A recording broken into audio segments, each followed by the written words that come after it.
Quba şəhərində millət vəkili Əlibala Məhərrəmzadəyə və onun ailə üzvlərinə məxsus olduğu bildirilən iri miqyaslı kommersiya obyektlərində Fövqəladə Hallar Nazirliyinin rəsmi qərarlarına məhəl qoyulmayaraq qanunsuz tikinti quraşdırma işləri davam etdirilir. Bir xəbər Media 7 Times'e istinadən xəbər verir ki, aparılan araşdırma və əldə olunan son görüntülər dövlət qurumlarının qəti addımlarına rəğmən tikintilərin bir gün belə dayanmadığını sübut edir. Lütfüzadə küçəsində yerləşən Şahdağ otelində aşkar edilən qanunsuz tikinti ilə bağlı Nazirliyin Tikintidə Təhlükəsizliyə Nəzarət Dövlət Agentliyi tərəfindən 28 aprel 2026-cı il tarixində 0354 saylı rəsmi dayandırma qərarı çıxarılıb.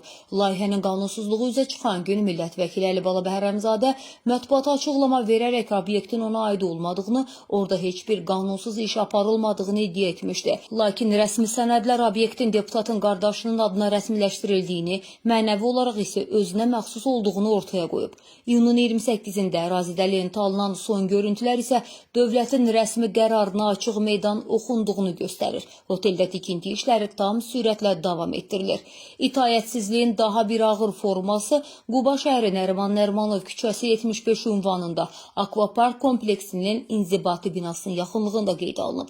Sifarişçi ANG Holding MMC tərəfindən tikilən qanunsuz obyekt barəsində Nazirlik tərəfindən tam 3 dəfə 27 oktyabr 2023, 30 yanvar 2025 və 19 noyabr 2025-ci il tarixlərində rəsmi dayandırma və saxlama qərarı çıxarılıb.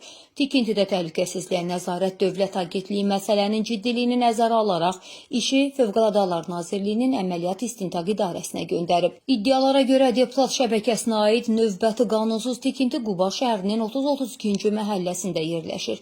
Vüqar Paşayevin direktor olduğu Şəving İnşaat MMC tərəfindən heç bir sənəd və rəsmi razılıq olmadan inşa edilən restoran barədə də Fövqəladə Hallar Nazirliyinin dayandırma qərarı mövcuddur. Hüquqi baxımdan işlərin dayandırıldığı zənn edilsə də obyektin ilkin fotoları ilə indiki halının müqayisəsi növbəti bir dövlət qərarının görməzdən gəlindiyini təsdiqləyir.